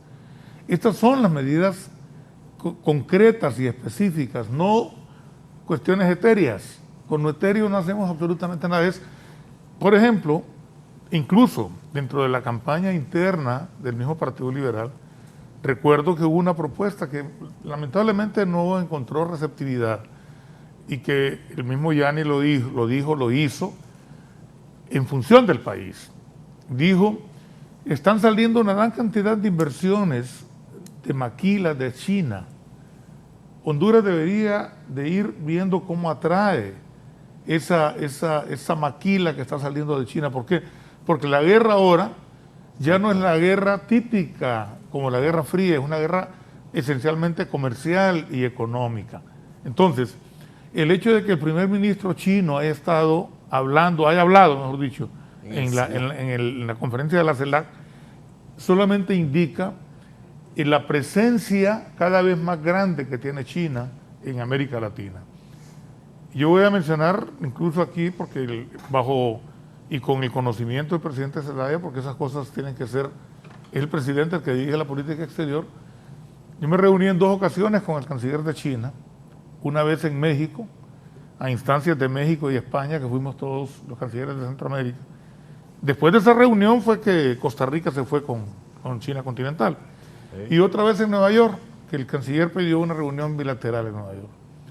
Cuando yo regresé y hablé con el presidente, me preguntó el presidente Zelaya, ¿cómo te fue? Mal, me fue mal. Le digo. ¿Por qué? Me dijo a mí el presidente Zelaya. Porque ese señor es ofensivo. ¿Quién? Llegó a agredirnos prácticamente. ¿Quién? El canciller de China continental. ¿Qué Nos trató con un absoluto irrespeto. Esa es la realidad. Y no hablo ni en particular, sino al país. Ajá, claro. Entonces, se supone que ellos querían persuadir para que toda la región tomara alguna decisión con relación a este tema de las relaciones con Taiwán o con China continental. Pero él llegó a imponer y llegó a agredir de palabra. Entonces, dejó una muy mala impresión. Pero bueno, independientemente de eso, y esto un poco para retomar lo que mencionaba también Germán, en el sentido de vamos a cambiar de un amo para caer en manos de un amo peor, ¿verdad? Que probablemente ni siquiera entiende nuestra cultura, o que no entendemos la cultura de él, no sé. Pero lo que sí es real y concreto es que se tienen que visualizar cuáles son los mecanismos de inversión, de atracción de esa inversión. ¿Cómo vamos a salir de ese problema que mencionás vos, Julio, que es serio, de la zona más productiva prácticamente del país, que es toda la zona del Valle de Sula? Está en condiciones difíciles, están los procesos, incluso ya se entregaron los fideicomisos para la construcción de las represas, pero esto va a llevar muchos años. Esto requiere una inversión gigantesca. Así es. Y que no hay en Honduras capital para poder invertir, tiene que buscarse ese apoyo en el extranjero. Así es. Y mientras tanto, Honduras, con una precariedad ambiental tan grande, que lo que pudo haber sido o es, o en principio una ventaja, se ha convertido en una situación terrible, simplemente porque el calentamiento global, que es al final lo que provoca todos estos fenómenos naturales. Sin duda. Entonces, Y que van a ser cada vez más frecuentes. y que van a ser más frecuentes, Sí. donde afecta más. Tal vez los hondureños no estamos conscientes de esto. Algunas personas muy conocedoras del tema lo han dicho, pero no ha habido el eco suficiente con relación a esto. Claro. Y es que esos fenómenos se van a ir dando cada vez más. Y el deterioro ambiental en nuestro país, creo que Honduras puede tener una gran ventaja con relación a esto, pero también es una gran desventaja, puesto que somos, dentro de una región vulnerable, probablemente el país más vulnerable a la degradación ambiental. Entonces, frente a todo esto, ¿cómo vamos a tener un sistema de drenaje de las aguas en toda la zona del Valle de Sula cuando vengan esos caudales de los ríos Chamelecón y Ulúa a descargar sus aguas al Valle de Sula? Entonces, aquí es donde necesitamos, desde mi perspectiva, y no lo digo como militante ni mucho menos de ningún partido político, lo digo como ciudadano, es donde nosotros tenemos que reparar quiénes son las personas que han hecho propuestas y quiénes tienen la capacidad. Si al final uno u otro no va a gobernar, hombre, tendrá que contar también con estas otras personas. Así es. Es fundamental para poder salir adelante para el país. Las mejores Y es cabezas. más, tiene que contarse también con el Partido Nacional. Es decir, el hecho de que se hayan tenido todas estas malas experiencias durante estos años de administración nacionalista, no significa que el Partido Nacional no tenga gente valiosa, no tenga gente, digamos, que está genuinamente interesada en el país. Porque si nosotros nos cegamos con una visión absolutamente sectaria y maniquea, es terrible para la sociedad. Eso le ha hecho un daño en el pasado y seguramente lo hará en el futuro. Y peor aún si se va a llegar al poder con un ánimo, un afán revanchista. Así es. Eso no es posible. Sí, eso no nos lleva a Entonces, nada. estas cosas tenemos que verlas con suma, tranquilidad, entender... Con una perspectiva histórica. Perspectiva histórica y que los políticos entre sí pueden hablar, pueden reunirse. En todas partes del mundo ocurre eso. Claro. Eso no es un pecado en lo más mínimo. Claro. En lo Todo más lo mínimo. contrario, es una necesidad. Es una necesidad, claro. y nos enfrentamos a una serie de cosas. Quiero hacer un comentario muy puntual, a ver qué opinan. ¿Se dan cuenta el desbalance económico que se va a crear en Centroamérica cuando China haga la inversión en esa zona que ya está aprobada, que son 2.500 en el Golfo de Fonseca? En el Golfo de Fonseca. No, eso no lo hacen los chinos. ¿Mm? Eso no lo hacen los chinos. ¿Cree usted que no? Miren, los gringos todavía no Pero, están tan pero ¿por qué no lo harían, Julio? Los gringos todavía no están tan desatentos para que permitan todo eso. ¿Usted ve cómo quedó el canal de Nicaragua? Sí, Nada. en nada. En nada, no crea, todavía no extrema su debilidad hacia estos países como para que nos dejen como tal. Pero lo que ustedes decían era cierto. La capacidad de negociación que nosotros tengamos hacia afuera necesita unidad de visión interna y no partidaria, sino transversal, así de es. todos los sectores políticos, económicos y gremiales. Yo le digo, yo siempre he lamentado que se haya destruido toda la gremialidad en Honduras. Claro. Y que el COED que sobrevivió, porque el COED sobrevivió a eso, el COED haya perdido capacidad de monitoreo del gobierno como tal. Claro. Milton, Germán, vos agarrás el COED de Camilo Rivera Girón, de Fernando Lardizábal, de todos esos eran verdaderos auditores del gobierno como tal. Hoy el actual, mira, pareciera que los térmicos se apoderaron del COED y los térmicos se dedicaron a hacer negocios con el gobierno y el COED, pero a largo plazo, no a mediano plazo. Y el nuevo presidente... Al sector del COED lo va a golpear. Y mira, Raúl, mucha gente del COED... Interrumpo, y el nuevo presidente o presidenta, ¿qué va a hacer con los térmicos? No, ahí está planteado. Eso que yo te digo. Bueno, ellos todavía ríen. Raúl, tenés que tomar determinaciones. Mira, Julio, como esa que yo te digo, usted me vende 100 Yo he megas. escuchado a todos los presidentes decir... No, Raúl, el problema es que hoy el problema es que hoy llegamos al tope. Es súper complejo. Hoy llegamos al tope, Raúl. Vos mismo acabas de decir que la última gerente del ENE que pasó 100 millones al gobierno fue Rixi. Hoy ya no, el gobierno tiene que pasarle 6.000 millones en bonos soberanos para financiar el déficit. O sea, estamos hundidos. Entonces tiene que haber una reflexión, hombre. Porque mira, al final a quién va a golpear más. ¿Sabe qué? Todo eso es al sector empresarial. Le quita su capacidad competitiva en la medida que esté consumiendo energía clara. Entonces, todo eso ocupa renegociación de todas las fuerzas para que no vayan a satanizar un gobierno. Porque nada haríamos. Necesitamos políticas permanentes. Yo creo, Milton y Germán, que hay muchas de las cosas en Honduras que no son tan estructurales. Son más que todo remediables. Yo coincido. Y que se han dado por la descomposición institucional de este gobierno. Pero hay cosas que se pueden enderezar, se pueden enderezar remedialmente y que solo es un problema de recuperar la actitud que debíamos de tener hacia el país. Estamos de acuerdo. Yo creo que a pesar de lo grave de los problemas nuestros son relativamente fáciles de resolver. Lo que pasa es que hay una palabra que no hemos mencionado todavía, que es una negra palabra que se llama corrupción. Y yo no sé si ustedes coinciden con esa idea que yo siempre externo, pero la corrupción no es exclusiva del gobierno.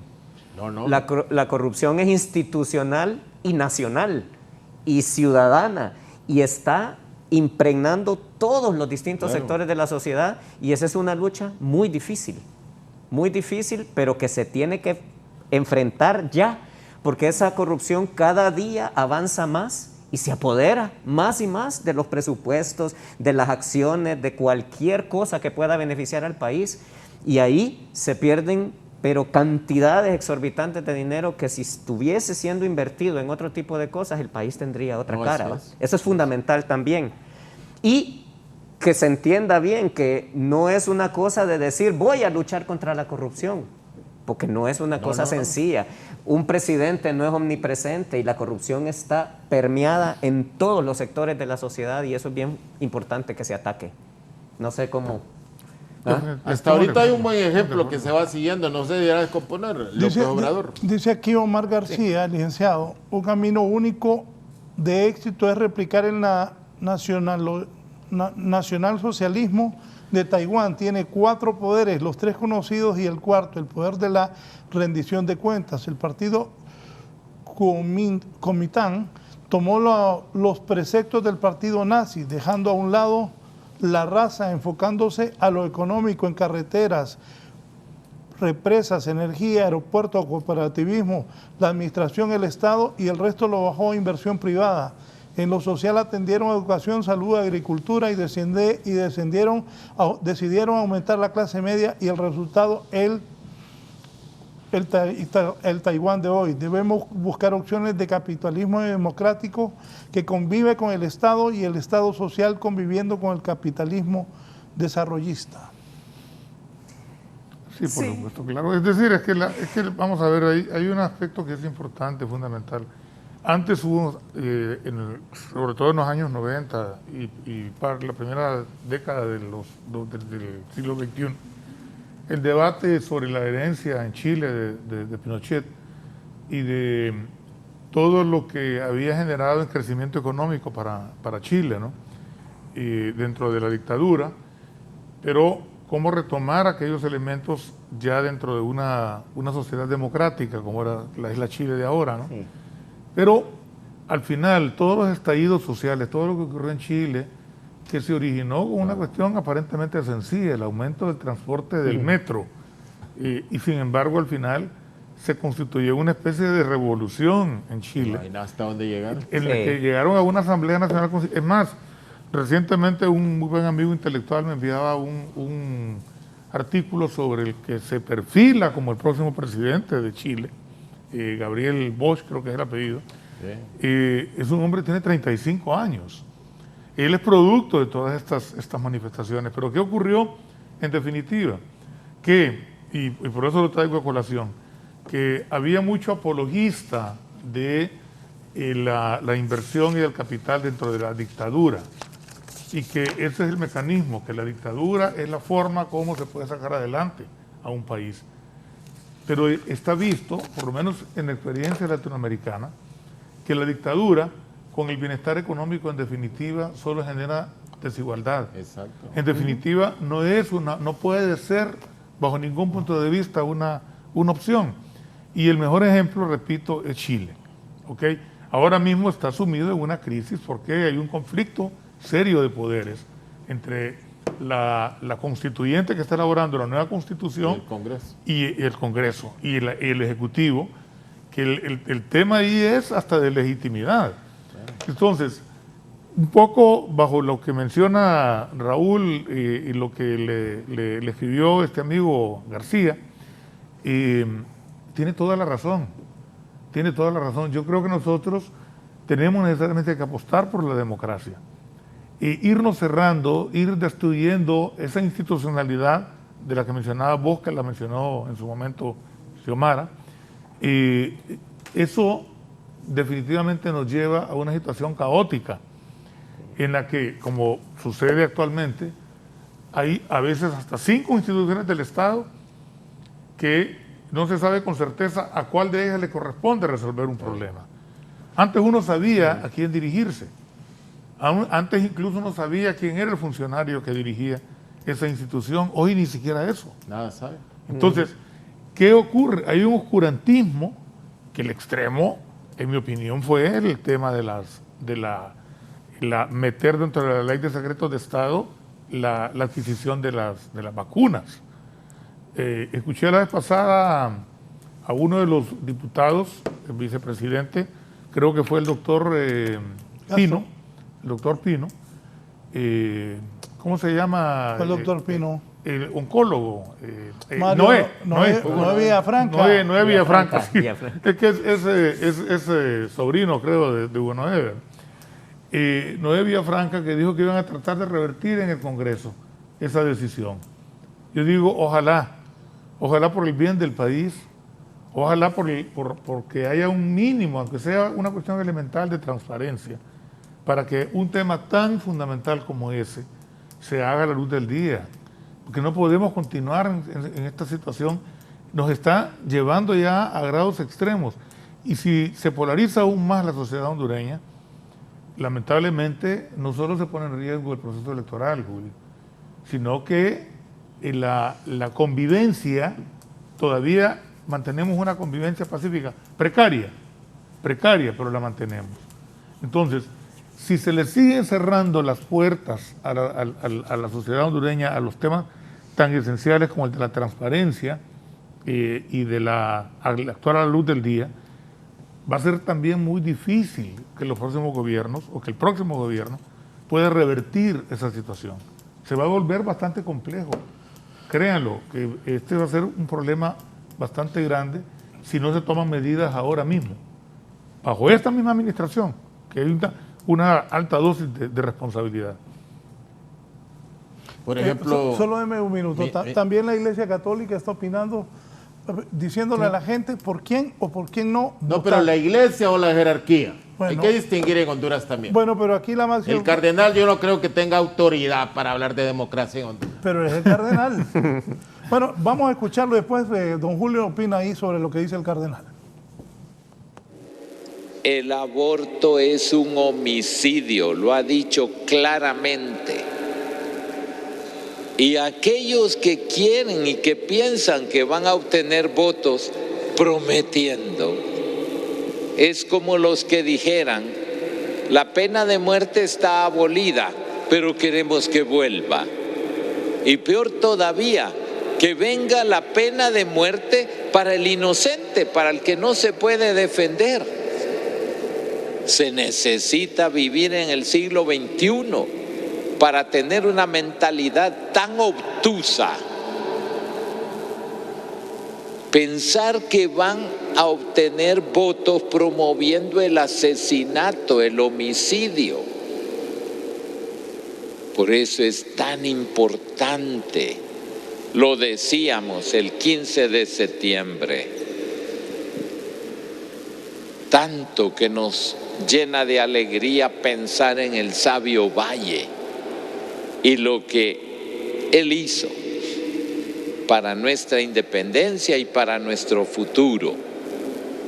Pero esa sabiduría es la sabiduría de Dios, la sabiduría del Espíritu Santo, no la sabiduría de aquellos que piensan que con antivalores, con la violencia, con la muerte, con el asesinato del inocente o poniendo la jerarquía de valores al revés, van a ganar. No, ahí se ve claro, si queremos lo mejor para nuestro país, hay que votar por aquello que consideramos lo mejor, no lo peor, no la muerte, no el asesinato, ni mucho menos los antivalores. Tiene la palabra don Julio Navarro. No, yo creo que es admirable el cardenal. El cardenal desde el pacto de muerte que hizo en el 2009, justificando masacres del golpe de Estado, mantiene sus posiciones. Y en eso, cardenal, hay que respetarlo. Pues. Cada hondureño tiene el derecho de pensar y expresarse como quiera. Pero yo en Honduras no he escuchado ningún partido político que ha hablado de aprobar aborto y aprobar la muerte. Sí he escuchado posiciones políticas que hablan que hay que respetar los derechos de las personas. Y sí he escuchado posiciones que plantean que hoy hay derechos, cultura de las personas que no son tuteladas por el Estado, por la familia, por la comunidad, sino que son derechos inherentes al individuo que pueden hacer de su vida, de su situación, lo que ellos consideren pertinente de acuerdo al marco de valores que tienen. Yo creo que el cardenal se ha convertido en vocero así, del gobierno con esos planteamientos que tiene. Cardenal, es fácil hablar desde ahí de esa poltrona que tiene usted, que muestra los símbolos de riqueza de una iglesia, de una jerarquía enriquecida, con una iglesia de abajo empobrecida, y en términos totalmente desiguales. Yo creo que por honor a la verdad, un cristiano debe ser más consecuente con la verdad y no meterse, me parece a mí, en problemas de carácter político que más que traer unidad en la familia, traen división.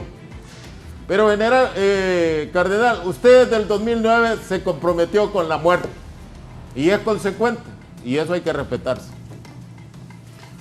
Germán, ¿qué pensás de lo que ha dicho el cardenal? Bueno, yo pienso que más allá de que se coincida o no se coincida con las visiones, yo pienso que cuando se dicen cosas positivas tenemos que tratar de rescatar lo positivo. Yo coincido plenamente contigo, Julio, de que lo primero que debemos garantizar es el respeto a los derechos de cada ser humano, independientemente de que sea hombre, de que sea mujer, de que sea homosexual. Somos seres humanos y se tienen que proteger nuestros derechos de manera igualitaria. Ese es el primer punto que yo creo que coincidimos. Ahora, sí pienso con todo respeto que la forma en que se presentó este tema por parte de Xiomara Castro es impropia, no porque el tema no sea importante, sino que porque siento que en este momento hay cosas que son prioritarias a ese tipo de cosas. Tenemos que resolver primero temas educativos.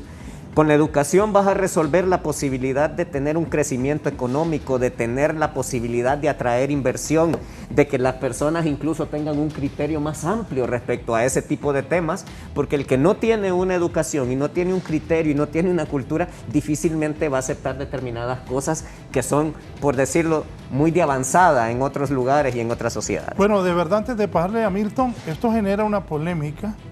Rápido la gente ha reaccionado. Dice Anthony Cruz, que no sea mentiroso ese licenciado Navarro, que Xiomara lo dijo, despenalizar el aborto. Yo vi esa comparecencia, no van a engañar a nadie. La gente de inmediato. Eso que acaba de decir el analista es pura falacia de hombres de paja, puesto que no rebatió nada del tema del aborto, sino que atacó al cardenal. El feto está en el cuerpo de la mujer y no es el cuerpo, y no es del cuerpo de la mujer. Sigue la gente aquí escribiendo, no los puedo leer todos, discúlpenme. Sí. Pero, Milton. Bueno, por supuesto que son temas bastante controversiales que muchas veces uno... No, pero recordó también cuando Pepe Lobo habló de la pena de muerte. Pena de muerte. Claro. Sí, así Recuerdo incluso que justamente la campaña nuestra en aquel momento, del Partido Liberal y con Manuel Zelaya Rosales a la cabeza, fue 100% contrario a esa posición, y yo creo que al final eso fue determinante en las decisiones del electorado, ¿verdad? Porque claro, habrán siempre sectores muy radicales en la sociedad que piensan que esas son las alternativas, matando gente, etcétera, ¿no?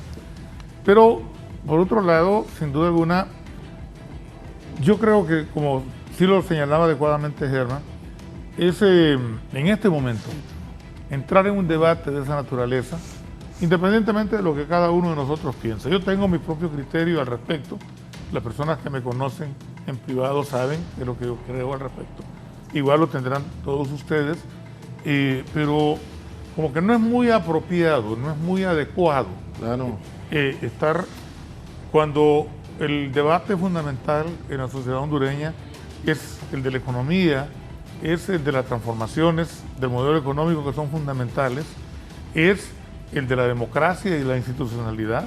Entonces, entrar en estos temas solo provoca más división y más conflicto en la sociedad hondureña, que yo no creo que sea necesario. Así es que pienso que, en concreto, Raúl, que Honduras tiene buenas opciones ahora. Es decir, tampoco pensemos, Julio, un poco por la plática que hemos tenido extra programa, que ya está esto definido con relación a quién va a encabezar una oposición. No, las cosas no son así. Hay candidatos que están creciendo y creciendo bastante, o por lo menos mantienen cierta estabilidad en su crecimiento, que se ha mantenido además con un nivel de discreción que me parece a mí bien importante, sin que eso implique que no hayan hecho la oposición que sea necesario, que se nota ya una diferencia. en un partido político bajo una dirección que ha logrado unificar buena parte de su dirigencia o la gran mayoría de su dirigencia y militancia. Y eso de nuevo genera expectativas, que uno no puede tampoco soslayarlas. Pensar, yo escucho muchas personas, incluso gente amiga, que dicen, no, es que esto ya está definido. Aquí al final va a ser Papi o va a ser Xiomara. No, yo no creo que las cosas sean así de sencillas. Es más, hay cierto triunfalismo en alguna gente que creen incluso que ya Papi está derrotado. Miren, el Partido Nacional tiene estructura, el Partido Nacional tiene dinero, tiene poder. Entonces, ya se hacen en los cargos, Milton. ¿Ah?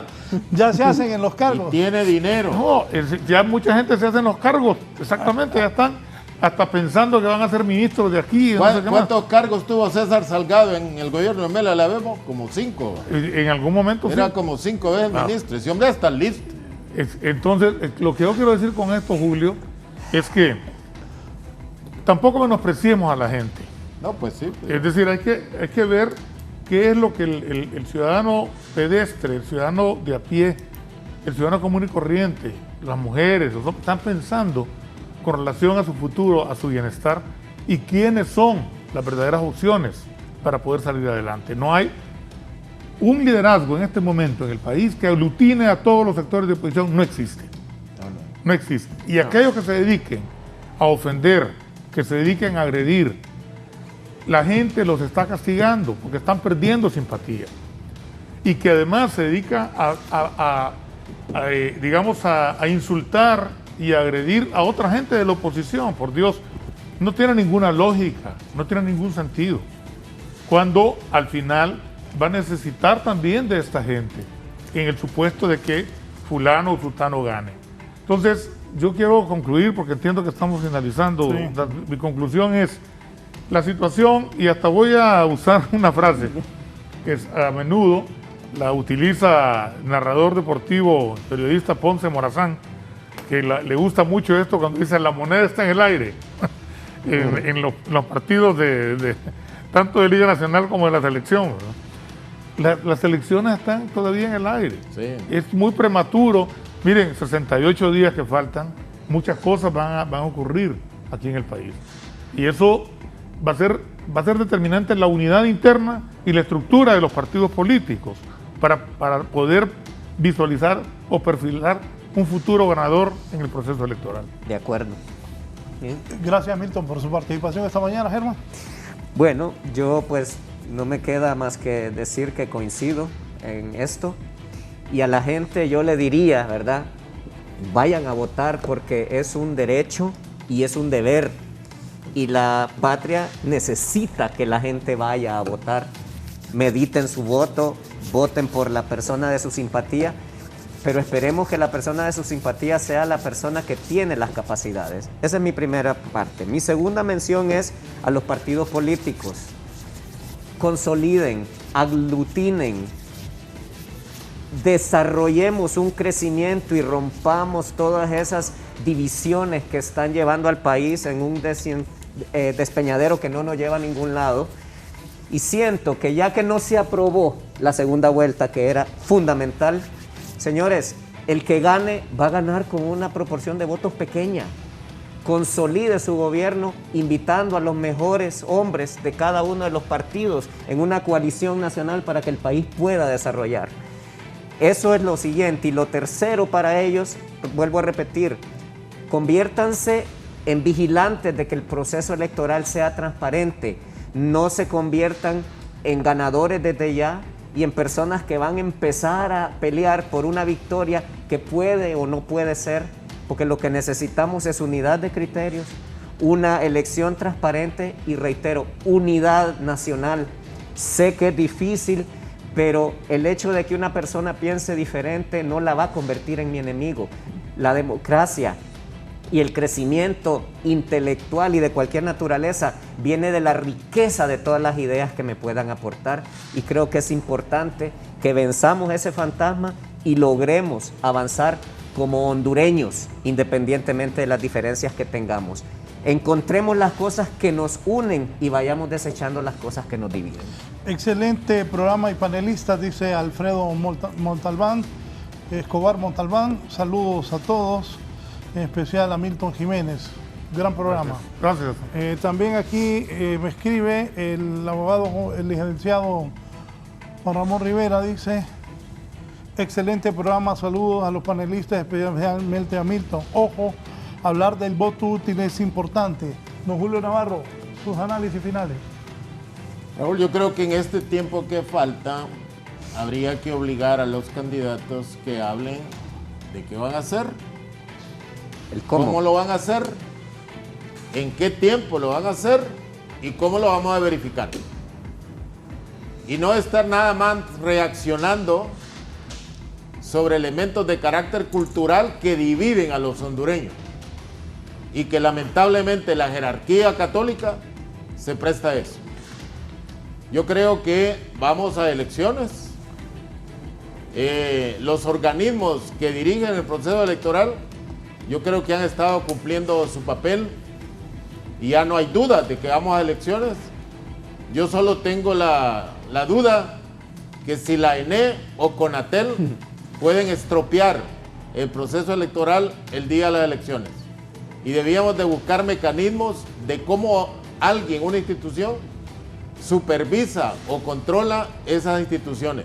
Porque Honduras necesita elecciones para que salga un gobierno realmente estable y que le dé certidumbre a las políticas que debemos ejecutar para salir de la difícil situación en que estamos.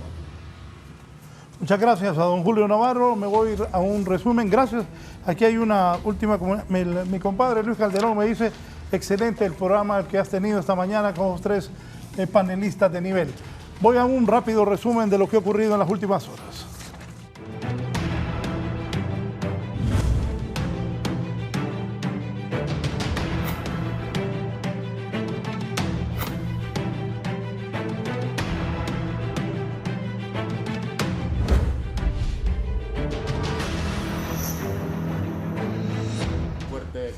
Voy al norte del país, sigue muriendo gente por COVID, cuidémonos del COVID, sigue muriendo la gente por el coronavirus. Shirley.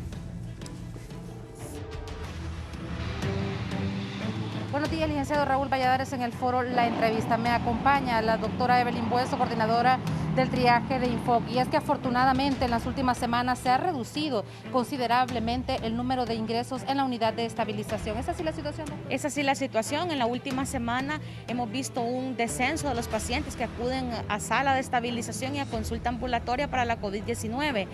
Estamos satisfechos, si se puede llamar, porque esto va para abajo. Esperamos de que continúe así. Afortunadamente los cupos también están fluyendo bastante rápido. Los pacientes se van al hospital, solo duran algunas horas en la sala de estabilización. Importante mencionar que ya está haciendo efecto el vacunatón que se está haciendo los fines de semana. La gente está recurriendo. Así es, yo creo que de tanto llamado la gente está recurriendo a vacunarse y eso es algo bastante positivo, y también que los jóvenes ya se estén vacunando también es algo que nos da esperanza para continuar en esta situación y que vaya disminuyendo. Sin embargo, siempre hay decesos por esta enfermedad. Siempre hay decesos de las personas no vacunadas, de las personas que asisten muy tarde a las salas de estabilización, y lamentablemente ya el daño que tienen es irreversible. Muchísimas gracias a la doctora Evelyn Bueso en relación a la situación del COVID en estos momentos en estos centros asistenciales. De momento yo retorno con ustedes al foro. Buenos días. Cierto, hoy uno de mis analistas, don Julio Navarro, hablamos extraforo de las cosas que están ocurriendo en la Mosquitia. Oigan bien, a 3 ascienden ya los fallecidos tras los hechos ocurridos la semana pasada en la Mosquitia. Gracias. Muy buena, licenciado. Y los gentiles televidentes de La Entrevista. Me encuentro con Mirna Gul. Ella es vicepresidenta de MASTA, esta organización de misquitos que defiende los derechos humanos de estos pueblos. Y bueno, ya a llevar los restos del señor Eric Barú Rivera.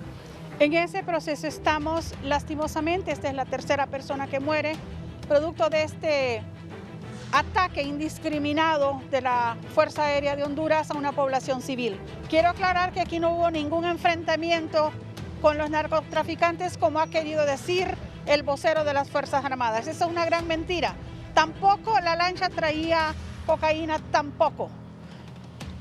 Quiero hacer una denuncia. En el hospital escuela han maltratado a nuestros heridos. Los han estigmatizado diciendo que son narcotraficantes y han tardado para atenderlos. Esa denuncia me la hizo los dos que ya están de alta y tenemos en una iglesia aquí en Tegucigalpa 2 heridos y los familiares que en el hospital escuela están maltratando a los heridos misquitos que han traído producto de este ataque indiscriminado del ejército de Honduras a una población civil. El señor Barú de Puerto Lempira lo trasladaron ya grave en una situación complicada. Lastimosamente anoche alrededor de la 1 perdió la vida. Gracias a Mirna Wood. Ella es la vicepresidenta de MASTA, una organización que defiende los derechos humanos del pueblo misquito, dando a conocer sobre esta situación que se ha vivido y pues ya están por retirar los restos del señor Eric Barú Rivera, quien murió en el hospital escuela. Aún quedan otros misquitos ahí en ese hospital escuela recibiendo atención médica. Con este informe, licenciado, regreso a usted, con usted y los gentiles televidentes de la entrevista. Buen día. Buenos días a Giovanni Villalobos. Ese es otro tema que los gobernantes que vengan deben visualizar. ¿Qué hacer con la mosquitia? El otro día vi que unos pescadores también estaban detenidos y me preguntaba yo, ¿y esta gente tan pobre que no hay trabajo, que no hay acceso, qué va a hacer? Ir a pescar. No es fácil. Ojalá tengan solución o busquen solución para la mosquitia el próximo gobierno, sea quien sea. Yo me acuerdo que Hondutel hace muchos años decían los gerentes que cambiaban en vez de dólares a yenes porque tenían tanto dinero afuera Hondutel que había que cambiarlo a yenes para que tuviera más rentabilidad el dinero en los bancos en el extranjero. Pues eso fue hace muchos años. Hoy, 20 de septiembre del 2021, los empleados de Hondutel están amenazando con tomar medidas más duras porque ya ni siquiera les pagan. Cerramos. Buenos días, Víctor Valladares. Muchas gracias a usted y los televidentes de la entrevista y me acompaña Ela López. Ella es secretaria de actas de la seccional 1 del Sindicato de Trabajadores de la Estatal Telefónica. Pues siguen con este problema, no les han pagado ni tan siquiera el 14º mes de salario. Así es, señor periodista, buenos días. No nos han pagado el mes de agosto, el mes de septiembre, la nivelación del salario mínimo, también el cumplimiento de la cláusula 49. El señor gerente ha manifestado que esto es cuestión política. Le pregunto, señor gerente, la cuestión política que está viviendo a nivel nacional, los partidos tradicionales, entonces nuestro salario, ¿a dónde lo está enviando? Porque ese es el evento que estamos enfrentando, la política de los partidos tradicionales. Aquí no estamos diciendo de que el dinero se está invirtiendo en otros asuntos. Nosotros como empleados de Hondutel exigimos, reclamamos. Y recuerde, señor gerente, que en la palabra de Dios dice que el que niega el salario mínimo acarrea maldición. Muchas gracias. Ela López, ya lo escuchó usted, pues esta situación que están atravesando en estos momentos los trabajadores de la empresa hondureña de telecomunicaciones. Licenciado, yo regreso con usted al set principal de la entrevista.